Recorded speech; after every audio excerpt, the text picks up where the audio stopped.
देखिए, आयुर्वेद कॉलेज बंद होने के सबसे पहले प्रतिनिधि जो पूर्वी चंपारण के विधायक हैं, क्योंकि उनके अध्यक्षता में आयुर्वेदिक कॉलेज चल रहा था और जब प्रिंसिपल के द्वारा जब मान्यता जो उनका डिमांड था पूरा नहीं किया गया तो उस स्कूल को बंद करने के लिए एड़ी चोटी लगा दिया गया।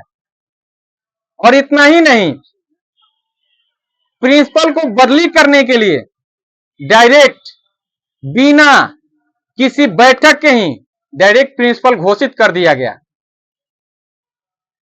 आयुर्वेद कॉलेज के अभी वर्तमान में कहते हैं नरेंद्र सिंह हम प्रिंसिपल हैं। वह जो है आयुर्वेदिक कॉलेज किस कारण से किया और किसके कारण से बंद हुआ? देखिए, उसमें नाम बताइए, वो है उसका कारण। विधायक जी का भी हाथ है और वहां की ट्रस्टियों का भी हाथ है। कौन विधायक? सत्ता में तो हमारे प्रमोद जी थे, इनके समय ही आयुर्वेद कॉलेज बंद हो गया। अगर ये हर जगह किसी जिला का भविष्य में सोचा जाता है कि हमारे जिला में आयुर्वेदिक कॉलेज या मेडिकल कॉलेज खुलेगा, लेकिन चंपारण का एक दुर्भाग्य है कि हमारे प्रमोद जी जैसे विधायक के समय मोतिहारी का धरोहर जो आयुर्वेद कॉलेज रविंद्रनाथ मुखर्जी आयुर्वेद कॉलेज हुआ करता था, उनकी अध्यक्षता में वो बंद हो गया। आज 2007 से आज तक बच्चे लोग इंतजार में हैं कि इस कॉलेज खुलेगा और हम लोग का एग्जाम होगा, हम लोग भी डॉक्टर बनेंगे। इस उद्देश्य से लोग बैठे हुए हैं। उसमें बहुत सारे कर्मचारी आज भी आस लगा बैठा हुआ है कि हम लोग का कुछ पैसा मिल जाए सैलरी। तो वो 15 साल से ऐसे ही कॉलेज बंद है, किसी को कोई पैसा मिलता ही नहीं है, लेकिन फिर भी कॉलेज के आस पे आज भी कर्मचारी उसमें जाते हैं, आते हैं, काम करते हैं।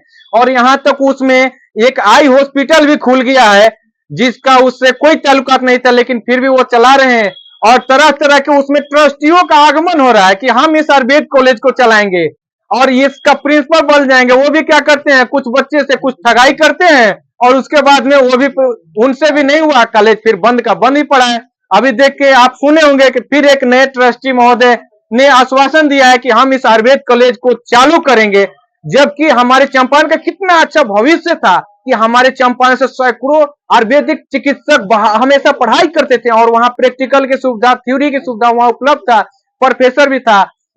आज के समय में तो बहुत सारे प्रोफेसर रिटायर भी हो चुके हैं और कुछ लोग जो कार्यरत हैं वो लोग आज के डेट में कॉलेज बंद हो जाने के कारण बस कभी कभी आते हैं, घूम के फिर चले जाते हैं। आश्वासन जब कहीं कोई देता है ट्रस्टी वाले कि हाँ भाई हम अपने ट्रस्ट से आपकी कॉलेज को चालू करा देंगे, तो लोग आते हैं, बैठक करते हैं, लेकिन फिर भी उस पर कोई एक कार्रवाई नहीं होता है। आप जो है मानते हैं कि सबसे बड़ा कारण जो है मोतिहारी के विधायक का ही जो है सबसे बड़ा? बिल्कुल, इसमें पूर्वी चंपारण के विधायक जी प्रमोद जी अगर चाहते तो आयुर्वेद कॉलेज कोई बंद करने का स्थान नहीं है।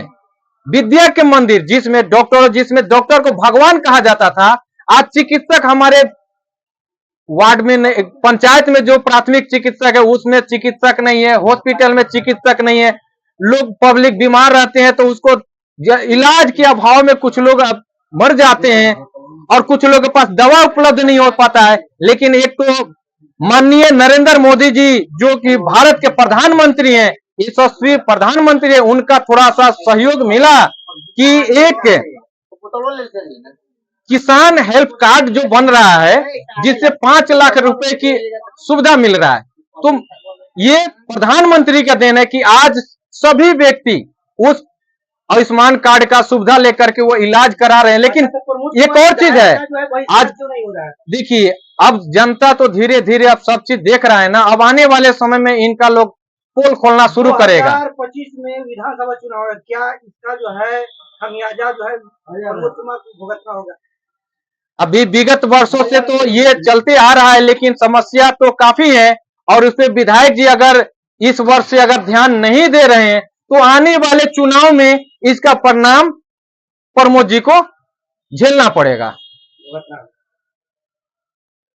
पूर्वी चंपारण के लिए गौरव की बात है कि पूर्वी चंपारण के विधायक माननीय प्रमोद जी हैं और वो भी बीजेपी से है, बीजेपी से प्रमोद जी भी है और बीजेपी से अरे पूर्वी चंपारण जिला के एक प्रखंड है मोतिहारी जिसके विधायक है अभी वर्तमान में और विगत 25 वर्षों से ये विधायक है प्रमोद जी।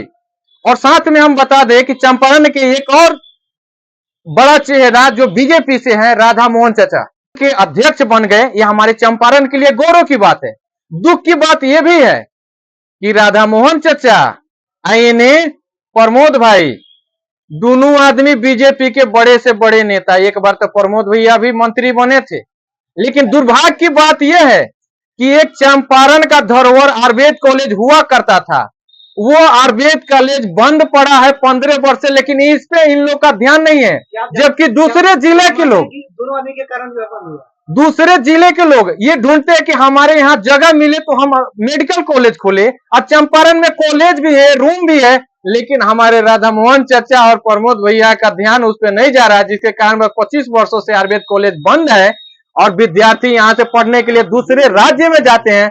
जिसके यहाँ जो कम पैसे में बच्चा हमारा पढ़ लेता है, चंपारण का लड़का डॉक्टर बन जाता है, वही दूसरे राज्य में जाने के बाद में लाखों लाख रुपए खर्च करके उसे डॉक्टरी का पढ़ाई करना पड़ता है। तो इसके लिए राधा मोहन चचा से मेरा निवेदन है और प्रमोद भाई से भी निवेदन है कि आप दोनों आदमी इस न्यूज को अगर आपके पास जाता है तो इस पे ध्यान दीजिए और उस आयुर्वेद कॉलेज को चलाने के लिए बिहार सरकार जगह ढूंढ रही है, कॉलेज की रूम ढूंढ रही है। अपने यहाँ तो ये धरोहर बना हुआ है, वो खंडहर बना हुआ है, उसको तो कम से कम चालू कीजिए। जो अधिकारी, जो उसमें कर्मचारी है, जो चिकित्सक है, आते हैं जाते हैं, लेकिन बच्चे नहीं है।